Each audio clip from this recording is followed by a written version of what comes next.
બીજી વાર ધ્યાન રાખજે.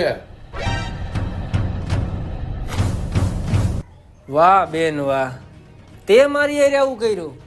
અરે તને યાદ નહીં હોય, જ્યારે તું નાની હતી ને ત્યારે તું તારા ભાઈની આંગળી પકડીને હાલતી, અને આ તારો ભાઈ તને દુકાને લઈ જતો અને નકરી ચોકલેટો ખવડાવતો. તો એમાં શું મોટી વાત છે? પૈસા તો મમ્મી જ આપતા અને ઈ આપણી બેયની ચોકલેટ ના આપતા. અરે તને યાદ નહીં હોય, તને ભણાવવા હાટું હું 10 ધોરણ સુધી ભણ્યો અને કામે ચડી ગયો કારખાનામાં.